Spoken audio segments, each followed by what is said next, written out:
Hi hello ನಮಸ್ಕಾರ, welcome back to my channel Priya YouTube channel. ಇವತ್ತು February 14th Sankranti ಹಬ್ಬ. ನಾನು ಎದ್ದೇಳೋ ಅಷ್ಟರಲ್ಲಿ ಆಲ್ಮೋಸ್ಟ್ 8:30 ಆಗಿತ್ತು. ನಾನು ಎದ್ದೇಳೋ ಅಷ್ಟರಲ್ಲಿ ನಮ್ಮ ಮಮ್ಮಿ ಸಾರಿಸ್ಬಿಟ್ಟು ಮತ್ತು ಪೂಜೆ ಎಲ್ಲ ಮಾಡಿ ಹೋಗಿದ್ದಾರೆ.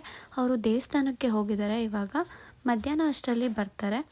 ಸೊ ನಾನಿವಾಗ ನಮ್ಮ ಅಕ್ಕಗೆ ಕಾಫಿ ಮಾಡಿ ಅವಳಿಗೆ ಕೊಟ್ಬಿಟ್ಟು ಟಿಫನ್ ಏನಾದರೂ ಸ್ವಲ್ಪ ಮಾಡಬೇಕು. ಖಾರ ಪೊಂಗಲ್ ಇಲ್ಲ ಸ್ವೀಟ್ ಪೊಂಗಲ್ ಮಾಡೋಣ ಅಂದ್ಕೊತಿದ್ದೀನಿ. ಯಾಕಂದರೆ ಸಂಕ್ರಾಂತಿ ಸ್ಪೆಷಲ್ ಪೊಂಗಲ್ಲೇ ಅಲ್ವಾ. ಸೊ ಅದಕ್ಕೋಸ್ಕರ ಎಲ್ರಿಗೂ ಸಂಕ್ರಾಂತಿ ಹಬ್ಬದ ಹಾರ್ದಿಕ ಶುಭಾಶಯಗಳು. ಮನೇಲಿ ಪಾಪು ಇರೋದರಿಂದ ಸಂಕ್ರಾಂತಿ ಥೀಮ್ ಏನಾದರೂ ಮಾಡಿ ಫೋಟೋಶೂಟ್ ಮಾಡೋದು ಇವಾಗೆಲ್ಲ ಟ್ರೆಂಡಿಂಗ್ ಅಲ್ವಾ. ಸೊ ಅದಕ್ಕೋಸ್ಕರ ನಾವು ಪ್ಲ್ಯಾನ್ ಮಾಡ್ಕೊಂಡಿದ್ದೀವಿ ಏನಾದರೂ ಥೀಮ್ ಮಾಡೋಣ ಅಂತ. ಸೊ ನಾನಿಲ್ಲಿ ನಮ್ಮ ಅಕ್ಕಗೆ ಕಾಫಿ ಮಾಡಿ ಅದ್ರ ಜೊತೆ ಬ್ರೆಡ್ ಮತ್ತು ರಸ್ಕ್ ತೊಗೊಂಡೋಗಿ ಕೊಡ್ತಾಯಿದ್ದೀನಿ. ನಮ್ಮ ಮಮ್ಮಿ ಹಾಕಿರೋ ರಂಗೋಲಿ ಕೂಡ ನಿಮ್ಮ ಹತ್ರ ಶೇರ್ ಮಾಡ್ಕೋತಾ ಇದ್ದೀನಿ. ನಾನು ಸ್ನಾನ ಎಲ್ಲ ಮುಗಿಸಿ ದೇವ್ರಿಗೆ ನೈವೇದ್ಯ ಮಾಡೋಣ ಅಂದ್ಬಿಟ್ಟು ಆ್ಯಸ್ ಯೂಶ್ವಲ್ ಸಂಕ್ರಾಂತಿಗೆ ಸ್ಪೆಷಲ್ ಪೊಂಗಲ್ ಮಾಡ್ತಾರೆ. ಸೊ ನಾನು ಇಲ್ಲಿ ಸ್ವೀಟ್ ಪೊಂಗಲ್ ಮತ್ತು ಖಾರ ಪೊಂಗಲ್ ಎರಡೂ ಮಾಡೋಣ ಅಂದ್ಕೊಂಡು ಬಂದೆ. ಅದಕ್ಕೆ ಬೇಕಾಗಿರೋವಂಥದ್ದು, ನಾನಿಲ್ಲಿ ಒಂದು ಕಪ್ಪಿನಲ್ಲಿ ಅಕ್ಕಿ, ಅದರದ ಅರ್ಧದ ಅಳತೆಯಷ್ಟು ಹೆಸರು ಬೇಳೆಯನ್ನು ತೊಗೊಂಡಿದ್ದೀನಿ. ಎರಡನ್ನೂ ಚೆನ್ನಾಗಿ ತೊಳ್ಕೊಂಡು ಅನ್ನವನ್ನು ಯಾವ ರೀತಿ ಮಾಡ್ತೀವಿ ಅದೇ ರೀತಿ ಇದನ್ನು ಬೇಯಿಸ್ಕೋಬೇಕು. ಅನ್ನ ಮತ್ತು ಹೆಸರು ಬೇಳೆ ಬೇಯೋದಕ್ಕೆ ಇಡ್ತಾಯಿದ್ದೀನಿ.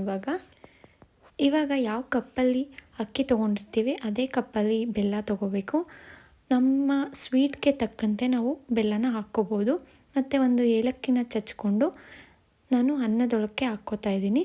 ಇವಾಗ ಇದು ಕುದೀತಾ ಇದೆ. ಇದು ಬೇಯೋಷ್ಟರಲ್ಲಿ ದ್ರಾಕ್ಷಿ, ಗೋಡಂಬಿ ಮತ್ತು ಡ್ರೈ ಫ್ರೂಟ್ಸ್ ಏನೇನಿದೆ ಅದನ್ನು ಕೂಡ ಹಾಕ್ಕೋಬೋದು. ಅದನ್ನು ತುಪ್ಪದಲ್ಲಿ ಹುರಿದುಕೊಂಡು ಎತ್ತಿಟ್ಕೊಳ್ಳೋಣ.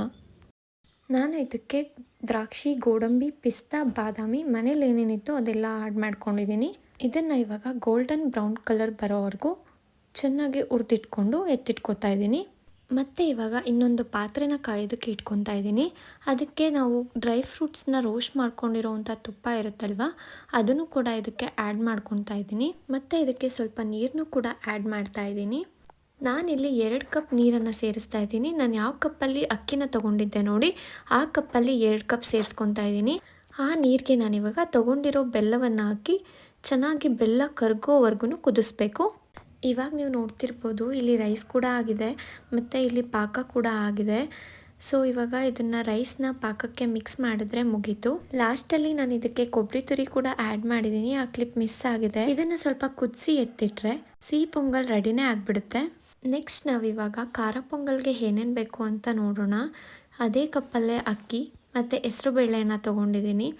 ನಾವು ಸಿಹಿ ಪೊಂಗಲ್ಗೆ ಹೇಗೆ ನಾವು ಅನ್ನನ ಬೇಯಿಸ್ಕೋತೀವೋ ಅದೇ ರೀತಿ ಅಕ್ಕಿ ಮತ್ತು ಹೆಸರು ಬೇಳೆನ ಅದೇ ಥರ ಬೇಯಿಸ್ಕೋಬೇಕು. ಮತ್ತು ನಾನಿಲ್ಲಿ ಕುಕ್ಕರ್ನ ಇಟ್ಕೊಂಡು ಒಗ್ಗರಣೆಗೆ ರೆಡಿ ಮಾಡ್ಕೋತಾ ಇದ್ದೀನಿ. ಕುಕ್ಕರ್ನ ತೊಗೊಂಡು ಒಂದು ಸ್ವಲ್ಪ ಎಣ್ಣೆನ ಹಾಕ್ಕೊಂಡು ನಾವಿವಾಗ ಒಗ್ಗರಣೆಗೆ ಏನೇನು ಬೇಕು ಅಂತ ನೋಡೋಣ. ಗೋಡಂಬಿ, ಮೆಣಸು, ಜೀರಿಗೆ, ಸ್ವಲ್ಪ ಕೊತ್ತಂಬರಿ ಸೊಪ್ಪು ಮತ್ತು ಮೆಣಸಿನಕಾಯಿ. ನಾನಿಲ್ಲಿ ಸ್ವಲ್ಪ ಜಾಸ್ತಿನೇ ಮೆಣಸಿನ್ಕಾಯಿನ ತೊಗೊಂಡಿದ್ದೀನಿ ಯಾಕಂದರೆ ಇದು ಖಾರ ಇಲ್ಲ ಅದಕ್ಕೋಸ್ಕರ.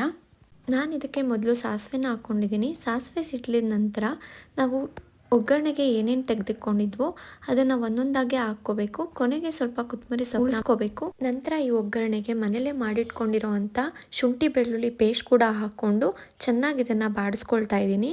ಇದನ್ನು ಹಸಿ ವಾಸನೆ ಹೋಗೋವರೆಗೂ ಬಾಡಿಸ್ಕೋಬೇಕು. ನೆಕ್ಸ್ಟ್ ನಾನಿಲ್ಲಿ ಬೇಯಿಸ್ಕೊತಾ ಇರೋ ಅನ್ನಕ್ಕೆ ಉಪ್ಪನ್ನು ಹಾಕ್ತಾ ಇದ್ದೀನಿ. ನಂತರ ನಾನಿಲ್ಲಿ ಬಾಡಿಸ್ಕೊಂಡಿರೋಂಥ ಒಗ್ಗರಣೆಗೆ ಸ್ವಲ್ಪ ಕೊಬ್ಬರಿಯನ್ನು ಆ್ಯಡ್ ಮಾಡ್ತಾ ಇದ್ದೀನಿ. ನಾನಿಲ್ಲಿ ಅರಿಶಿನ ಪುಡಿನ ಅನ್ನಕ್ಕೆ ಹಾಕಿದ್ದೀನಿ ಯಾಕಂದರೆ ಒಗ್ಗರಣೆಗೆ ಹಾಕೋದು ಮರ್ತೋಯ್ತು. ನೀವು ಬೇಕಿದ್ರೆ ಒಗ್ಗರಣೆಗೆ ಆ್ಯಡ್ ಮಾಡ್ಕೋಬೋದು.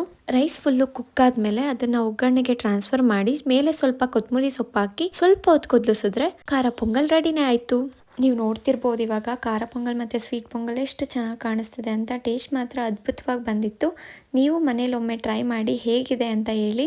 ಇಲ್ಲಿ ನಮ್ಮ ಪಾಪುಗೆ ಫೋಟೋಶೂಟ್ ಥೀಮ್ ರೆಡಿ ಮಾಡ್ತಾ ಇದ್ದಾಳೆ ನಮ್ಮ ಅಕ್ಕ. ಹೇಗಿದೆ ಅಂತ ಕಮೆಂಟ್ ಬಾಕ್ಸಲ್ಲಿ ತಿಳಿಸಿ. Thank you for watching. Love you all.